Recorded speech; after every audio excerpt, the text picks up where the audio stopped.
Jean-Marie Le Pen, bonsoir et merci de nous accueillir.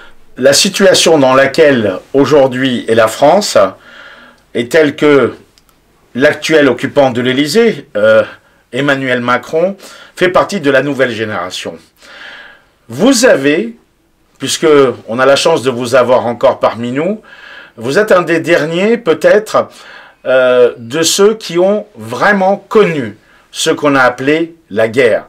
De Giscard d'Estaing, en passant par Mitterrand et tous ceux qui ont suivi, on fait partie de cette génération qui ont vécu la guerre, qui l'ont subie. Aujourd'hui, ce n'est plus le cas. Alors, le président de la République s'exprime, mais quel est votre sentiment par rapport à cette nouvelle génération de dirigeants dont vous êtes très loin, puisque vous avez vécu et que eux ne sont que des observateurs et qu'ils n'ont aucune idée de ce que c'est? Écoutez, je regarde la politique, j'y participe dans la mesure de mes moyens et à ma place. Mais évidemment, je suis un ancien déjà dans le parcours, puisque j'ai été élu pour la première fois député en 1956, ce qui n'est pas hier matin. Et donc vous avez vécu des guerres vous-même, puisque vous y étiez. Bien entendu, c'est pas des choses agréables, mais est-ce qu'aujourd'hui les dirigeants du monde qui ne font qu'en parler... Moi j'ai vécu la Deuxième Guerre mondiale, bien sûr, dans son intégralité, puisque de 1939 à 1945, et ensuite les guerres d'Indochine, à laquelle j'ai participé, et la guerre d'Algérie à laquelle j'ai participé aussi. Donc, si j'ose dire, le côté des combats qu'a mené notre pays est une des constantes importantes de sa vie nationale et internationale. On est à quelques jours ou quelques mois d'une nouvelle élection présidentielle. Cette fois-ci, vous ne vous présenterez pas comme par le passé, mais diviser pour mieux régner, c'est le machiavélique programme d'Emmanuel Macron, et face à lui, des petits candidats qui ont peu de chance, des candidats qui ont leur chance. Est-ce que la fracture qu'a réussi Emmanuel Macron au sein de la partie droite du peuple, c'est-à-dire qu'aujourd'hui, à l'époque, il n'y avait que le Rassemblement national, en dehors, bien entendu, du RPR qui est devenu les Républicains. Aujourd'hui, nous voyons d'un côté Marine Le Pen et de l'autre côté Éric Zemmour. Est-ce que cette division ne va pas profiter à la majorité actuelle? Oui, enfin, c'est une constante de la vie politique française. C'est rarissime qu'il n'y ait qu'un seul candidat pour incarner en quelque sorte la mouvance nationale. Et comme il y a 12 candidats qui ont été retenus officiellement dans cette compétition de la campagne de la présidentielle, il est évident que nous ne sommes pas tous sur les mêmes lignes, encore que certaines sont parallèles. C'est sûr qu'entre Marine Le Pen et Éric Zemmour, il y a des différences, bien sûr, et même quelquefois des oppositions, mais en règle générale, quand même, le message est approximativement le même. Mais vous avez quand même créé un parti et vous êtes arrivé au second tour de l'élection présidentielle, on s'en souvient, face à Jacques Chirac, qui a été une énorme surprise pour l'écrasante majorité des Français et du monde. Comment voyez-vous l'avenir du parti que vous avez vous-même créé et fondé? Écoutez, je n'y participe pas, puisque j'en ai été exclu par sa présidente, n'est-ce pas? Par conséquent, je le regarde avec bienveillance, mais je suis obligé de constater qu'il n'occupe pas la place qui devrait être la sienne dans le combat politique d'aujourd'hui. Alors Marine Le Pen est une personnalité importante, remarquable, mais le parti lui-même n'a plus, me semble-t-il, la force qu'il avait en d'autres temps.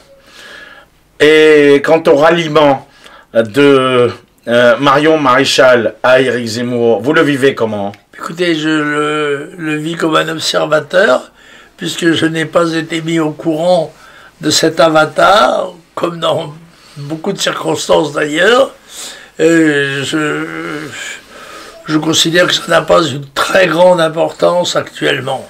Alors, on va évoquer aussi le conflit qui a lieu actuellement entre la Russie et l'Ukraine.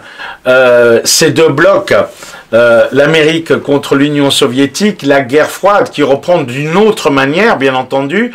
Moi, je me souviens qu'en 1991, lors de la première guerre du Golfe, déclenchée par les Américains, vous y étiez opposé. Oui, tout à fait.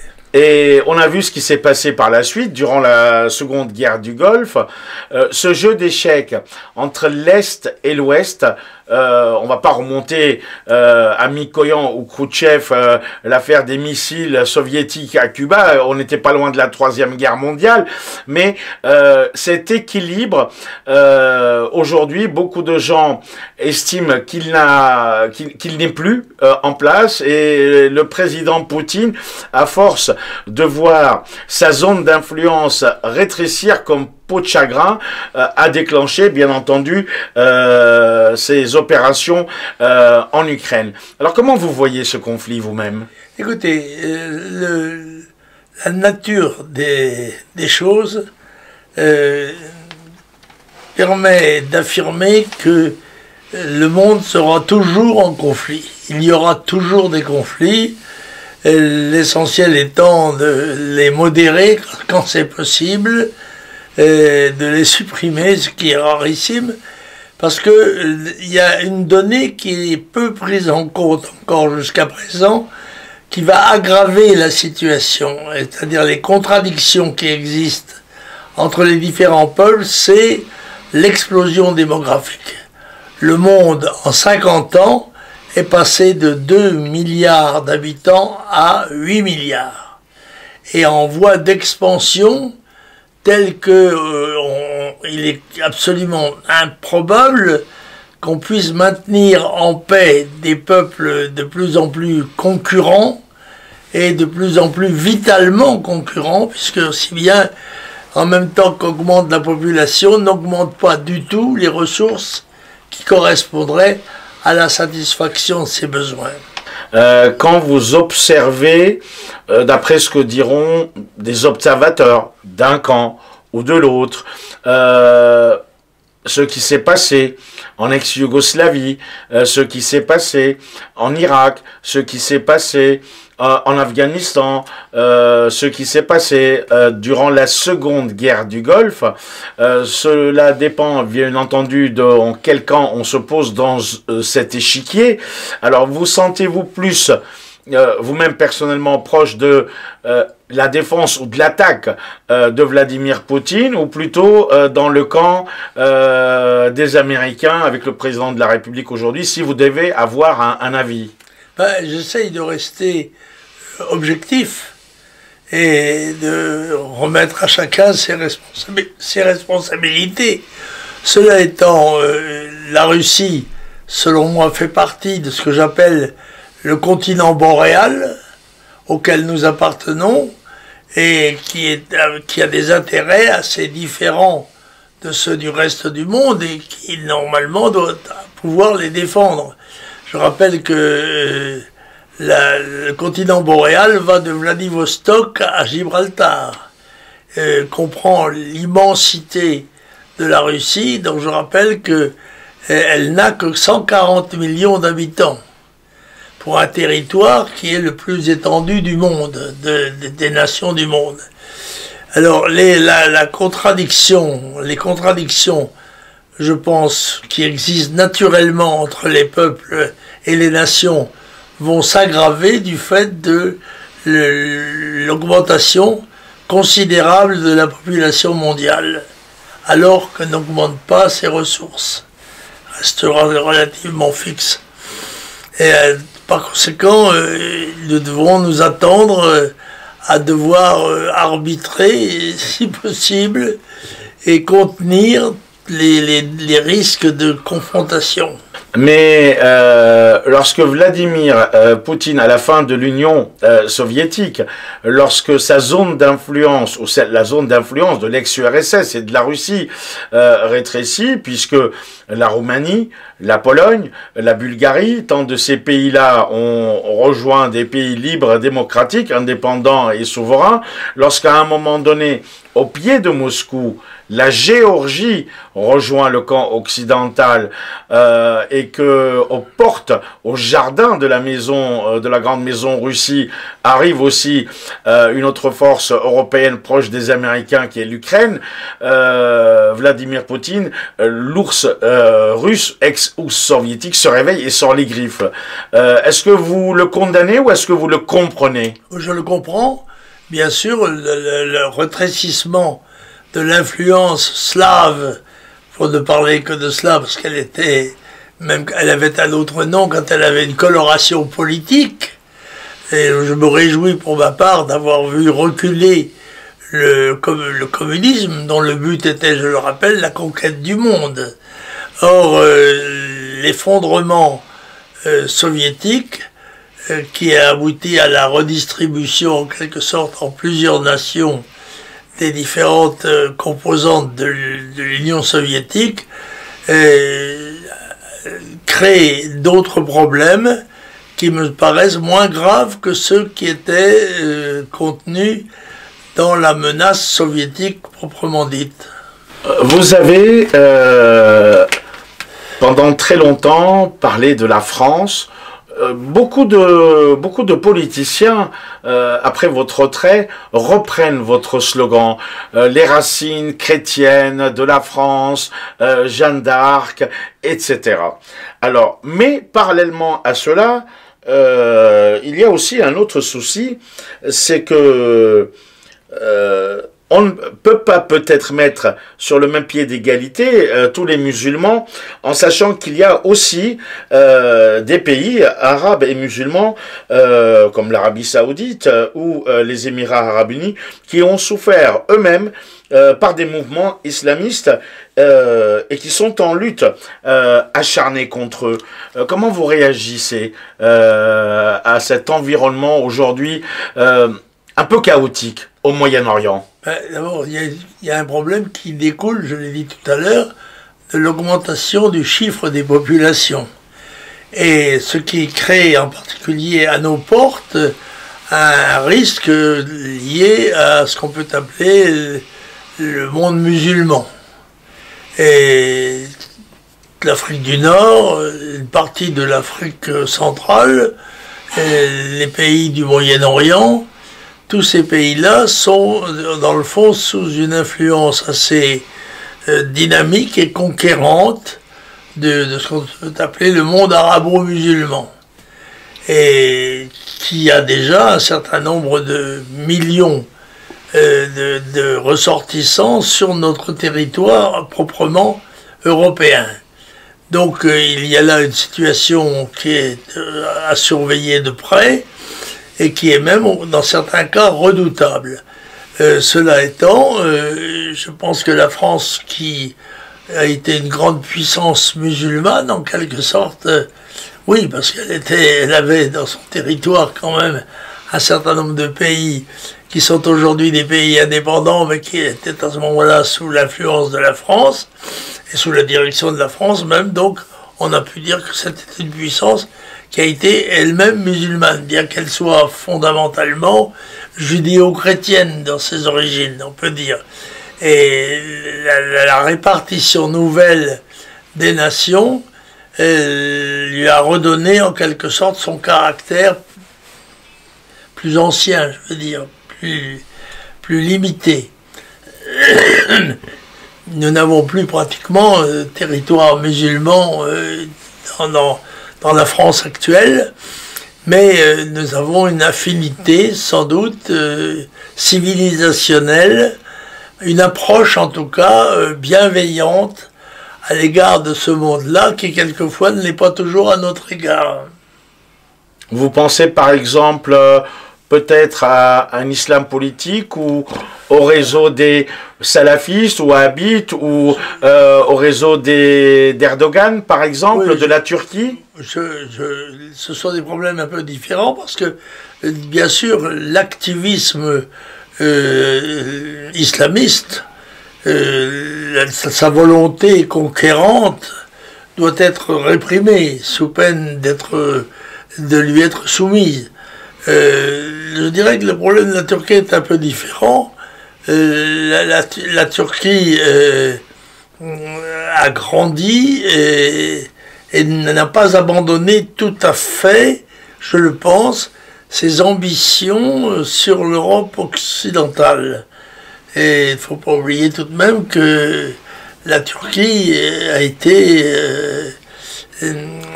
eu des velléités conquérantes à notre égard, à l'égard de... L'Empire ottoman. Oui, si vous voulez, appelez-le l'Empire ottoman si vous voulez, mais que la Turquie que je connais un peu parce que bon, j'ai navigué sur ses côtes pendant un certain temps dans les années 50 et je connais un certain nombre de villes turques et j'avais été l'invité à ce moment-là d'ailleurs de Erbakan qui était le Premier ministre et qui m'avait envoyé un avion à Bodrum pour pouvoir me rencontrer.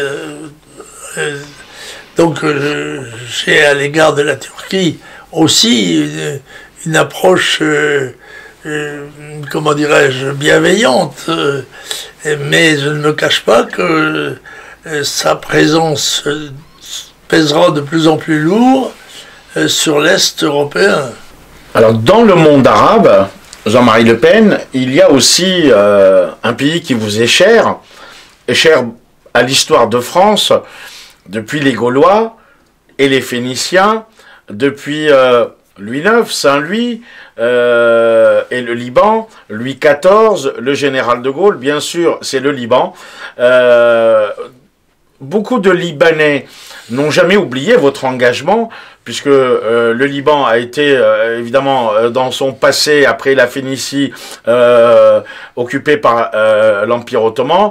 Il a eu le mandat français, la création du Grand Liban, une indépendance éphémère de quelques décennies, le problème palestinien qui a déclenché la guerre civile par des jeux d'échecs à cause de puissances régionales et internationales. Mais vous vous êtes, je me souviens, toujours été proche des chrétiens du Liban. Oui, absolument, mais d'ailleurs j'ai toujours manifesté ma sympathie à l'égard du Liban et de son indépendance. Que je me suis efforcé d'aider dans la mesure de mes moyens. C'est sûr que le retrécissement de l'influence du Liban dans le Moyen-Orient est de nature à nous inquiéter, parce que nous toucher d'abord, parce que nous y sommes affectivement liés, mais aussi nous inquiéter parce que le Liban contribuait à un élément d'équilibre de ce monde qui est en voie malheureusement de réduction, ce qui aggrave les risques de conflit, évidemment. Alors, il y a eu cette guerre civile, donc en 75, le problème palestinien, guerre civile qui s'est terminée, l'occupation que certains appelleront l'occupation, la mainmise du régime syrien, mais aujourd'hui, le Liban est... certains le disent sous domination entre guillemets de l'Iran et du Hezbollah, qu'ils comparent à un État profond.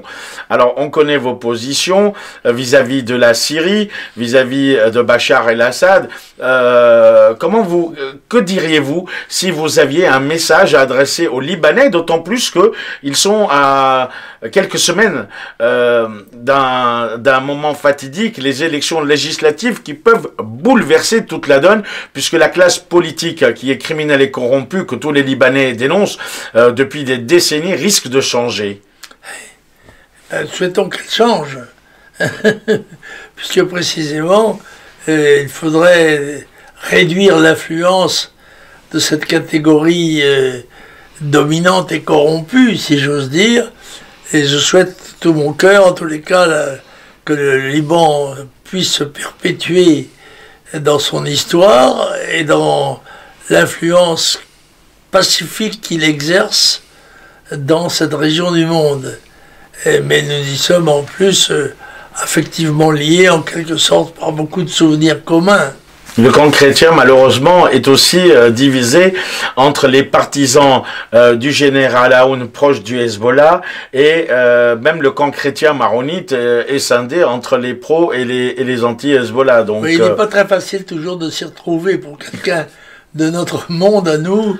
Nous regardons ça quelquefois avec étonnement, sans comprendre toujours quelles sont les influences qui s'opposent et qui se contredisent. Ben, c'est le jeu d'échecs, toujours des puissances internationales qui, par des pions interposés, ce qu'on appelle des zaïms, des chefs de parti, qui sont des chefs confessionnels, puisque chaque confession, malheureusement, chaque religion, c'est un petit pays grand comme un département français, dans lequel cohabitent 19 religions et 19 communautés, d'où la complexité du sujet. Ah ben, sans parler des influences qui s'exercent, et aussi bien d'ailleurs de l'Est que de l'Ouest, et qui arrivent tout de même à faire bon ménage. La preuve, c'est que le Liban est toujours là.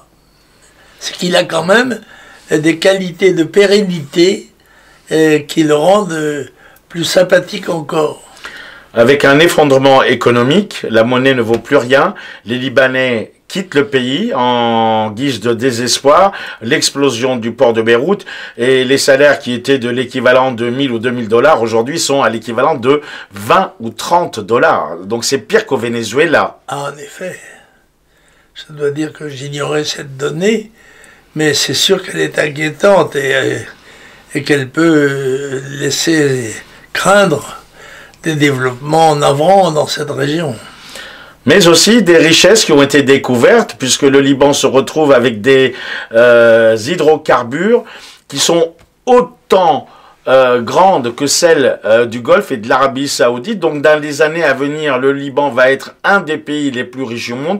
Est-ce que cette richesse, vous pensez qu'elle doit profiter au peuple souverain libanais ou est-ce qu'elle va être partagée par les groupes internationaux puisqu'elle partage du gâteau? Je crois qu'elle doit prioritairement servir les intérêts de la population du Liban, qui en a bien besoin, et ça constituerait d'ailleurs un élément de cohésion de la population, puisque vous avez décrit tout à l'heure qu'un certain nombre de gens quittaient le Liban, peut-être auront-ils intérêt cette fois-ci, grâce au pétrole, à revenir au pays, ou en tous les cas s'y maintenir, et à assurer la survie.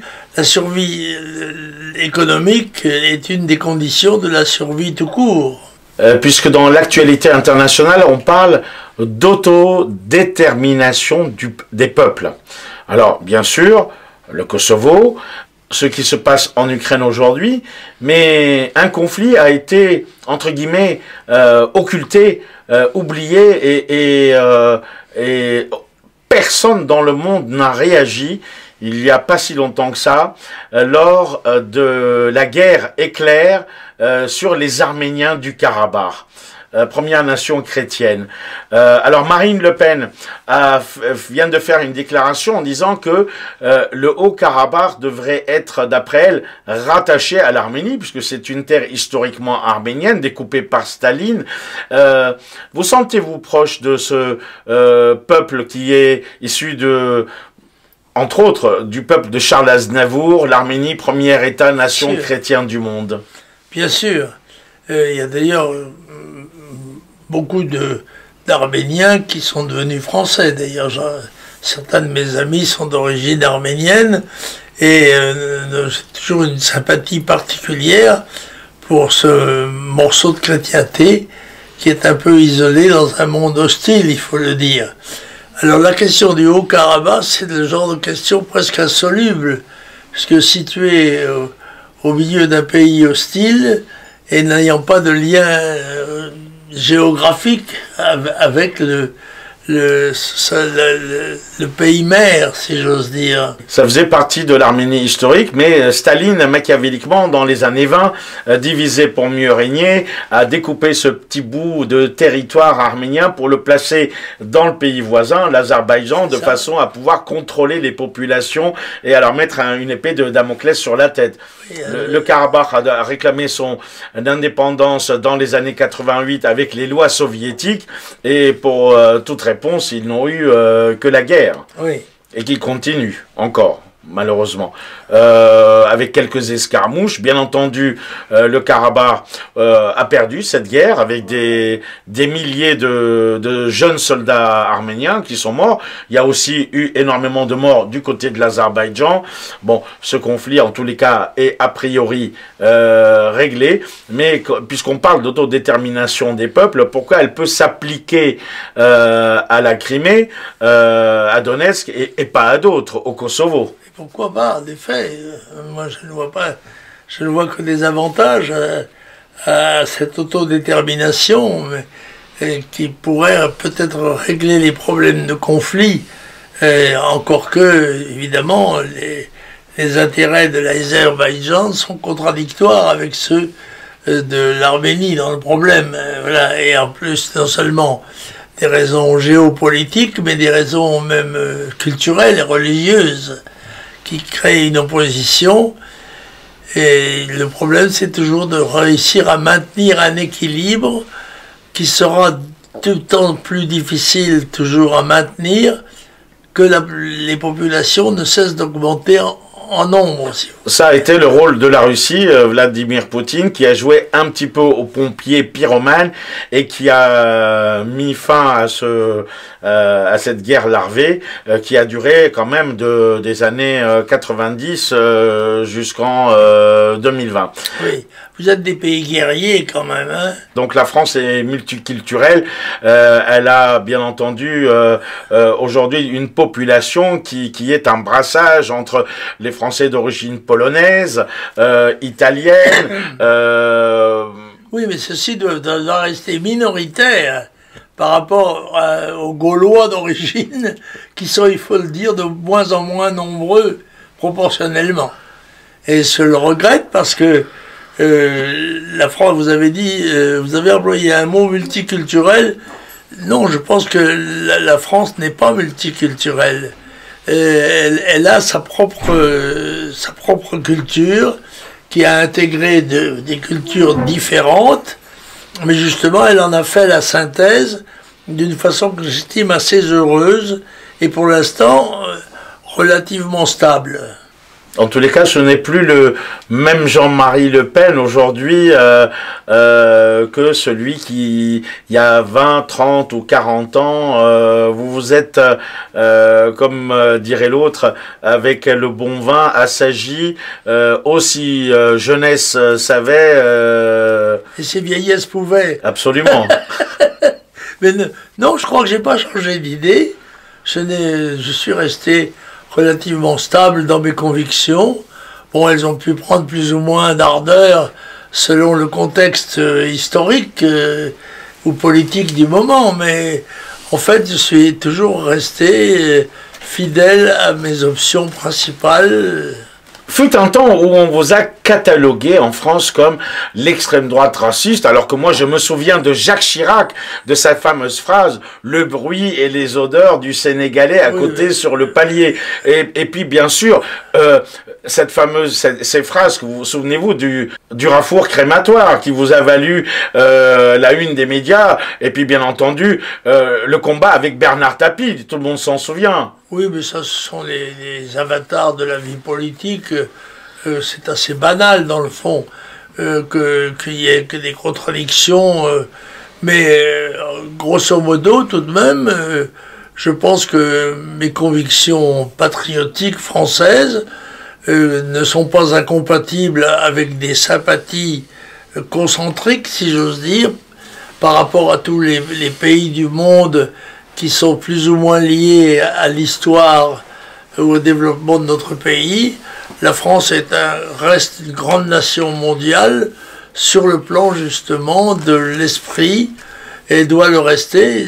c'est ce que je souhaite, parce qu'elle bénéficie de sympathie de la part de milieux différents, et je pense qu'elle doit toujours faire effort pour rester digne de cette confiance qui lui est manifestée par des pays d'origine et dans des contextes très différents.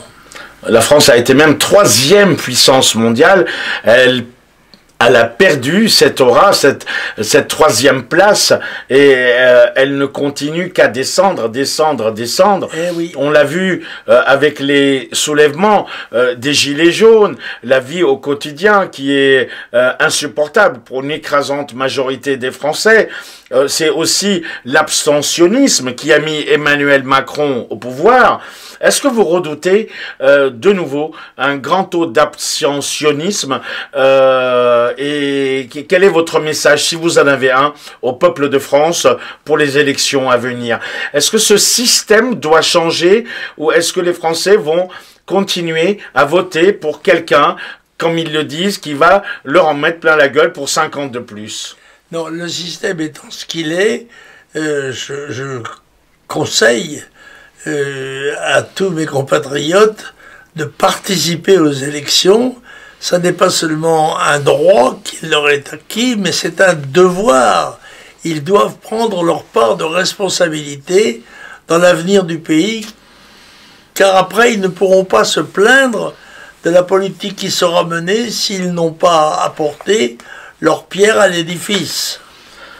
Alors dans certains pays, en dehors de la France, lorsque le peuple vote, il vote pour des dirigeants, mais une fois les dirigeants en place, les dirigeants écoutent le peuple, et c'est le peuple par des référendums ou par des ordonnances qui choisissent leur destin.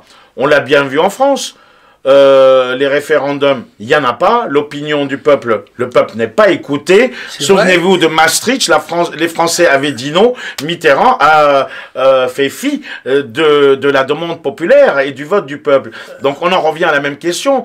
Est-ce qu'il n'y a pas un problème dans cette constitution, dans ce système? Est-ce qu'il n'y aurait pas des améliorations à faire? C'est-à-dire que le système, s'il est respecté, il n'y a pas de problème. C'est quand il est violé, comme il l'a été lors de Maastricht, ben ça ça aurait dû être sanctionné sur le plan politique par le peuple français. Ça ne l'a pas été, et je le regrette pour ma part, car en effet, quand des règles sont établies je dirais d'un accord commun, grosso modo, eh bien, elles doivent être respectées, faute de quoi c'est l'anarchie, qui est probablement pire encore que la dictature. Certains parlent même de dictature dissimulée pour Macron, élu par le peuple pour servir le peuple, mais on voit bien qu'aujourd'hui, une grande partie des députés ne servent pas le peuple, mais uniquement leurs propres intérêts. Non, ça je crois que ça tient au fait de la majorité parlementaire, et je regrette pour ma part que les élections législatives aient lieu en même temps, enfin, ou dans le même temps, dans la foulée, que les élections présidentielles, avec la durée de 5 ans. Je pense qu'il faudrait rétablir la durée du mandat présidentiel de 7 ans, ce qui aurait l'avantage de séparer les deux consultations et me paraîtrait donner un équilibre supérieur à la politique française. Jean-Marie Le Pen, et pour terminer, vous nous avez reçus chez vous. Bien sûr, vous êtes un homme qui a été le symbole de la virilité pour beaucoup de femmes en France et dans le monde. Vous avez toujours été entouré par des femmes. Tout votre entourage a toujours été féminin. Et je remarque même que même les chiens que vous avez chez vous sont du sexe féminin. Alors, est-ce que ce que disait le poète Aragon, la femme est l'avenir de l'humanité, vous le comprenez? La femme est l'avenir de l'homme, oui, absolument. D'ailleurs, vous savez, j'ai 3 filles. Conséquent, je n'ai pas de garçon, et je ne le regrette pas particulièrement, mais enfin,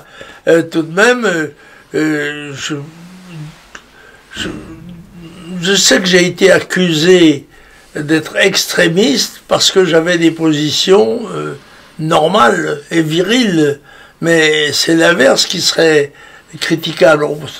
Je vois qu'on se pose des questions, d'ailleurs maintenant je lisais tout à l'heure dans un journal très, très sérieux, l'affaire de Madame Macron. Jean-Michel Trogneux, entre guillemets. Jean-Michel Trogneux, c'est une histoire extraordinaire que j'ai essayé de lire. Oui, il y a eu des homosexuels et des transsexuels invités à l'Élysée un 14 juillet, ça a choqué beaucoup de monde. C'est vrai, c'est vrai, c'est vrai. Et aussi, on dit que le président a une alliance à chaque main, ce qui serait peut-être une expression de l'expression la voile est au moteur. Je ne sais pas. Écoutez, en tous les cas, quand on le voyait à vélo, il était avec Alexandre Benalla, avec un beau t-shirt rose, une belle couleur. C'est vrai. On dit qu'il n'y a pas de fumée sans feu, mais c'est son choix, si, peut-être. Il peut y avoir de la fumée sans feu avec les fumigènes. Justement, qui donne l'illusion du feu par la fumée, sans qu'il y ait le feu proprement dit. Alors, cela étant, ma foi, jusqu'à présent, la présidence de la République n'a pas été un grand succès. Mais je crains qu'elle se perpétue par lassitude électorale, par, comment dirais-je, doute des mérites de la démocratie, ou en tous les cas de la manière dont elle s'applique chez nous. Il me semble que la politique française manque de dynamique. Bien que... Le rôle de la France à l'international aussi. Bien que nous soyons encore une grande puissance, parce que nous sommes des puissances nucléaires, autonomes, nous n'avons plus l'espace, le grand espace politique. C'est la raison pour laquelle, personnellement, je souhaite que cet espace boréal se concrétise, car il donnerait à ces peuples qui ont quand même illuminé le monde, il faut le dire, une chance de se perpétuer dans le développement du monde de demain. Et enfin, le mot de la fin, c'est, puisqu'on sait que vous avez été hospitalisé il n'y a pas si longtemps que ça, aujourd'hui, comment vous sentez-vous, la santé? Je me sens pas mal, aussi bien que possible, mais bon, bien sûr, je ne suis pas capable des performances physiques, en tout cas, dont j'étais capable quand j'étais plus jeune, mais pour l'instant, c'est le général de Gaulle a dit, je crois, la vieillesse est un naufrage. Pour l'instant, le bateau n'est pas coulé. Il flotte encore. Vous ne ferez probablement pas de vélo à Paris avec Anne Hidalgo dans les pistes cyclables. Non, non, non. Je pourrais le faire, mais j'ai fait beaucoup de vélo étant jeune, mais je ne me sens pas le goût d'en faire, à dire vrai. Je me contente d'essayer de marcher, c'est déjà pas mal. Jean-Marie Le Pen, je vous remercie. Is le phoque, tout est payé. Que c'est pas cette expression. Is le phoque, tout est payé. C'est au moment où les 3 mâts caporniers au Chili chargeaient du nitrate et que les vives étant faits, le supercargue descend dans son canot et s'en va. Et à ce moment-là, les voiles qui sont en ralingue sont bordées. Et on dit, hisse le phoque, tout est payé. On peut partir. Voilà. Pour faire le voyage de retour par le Cap Horn. Mon père était capornier. Il était parti comme mousse à l'âge de 13 ans. Sur un 3-mâts capornier qui était le Dixmude, je crois.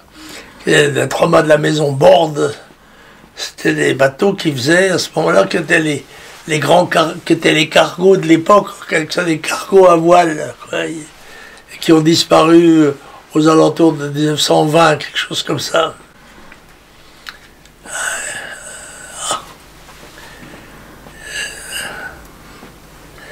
Il y aurait beaucoup à dire.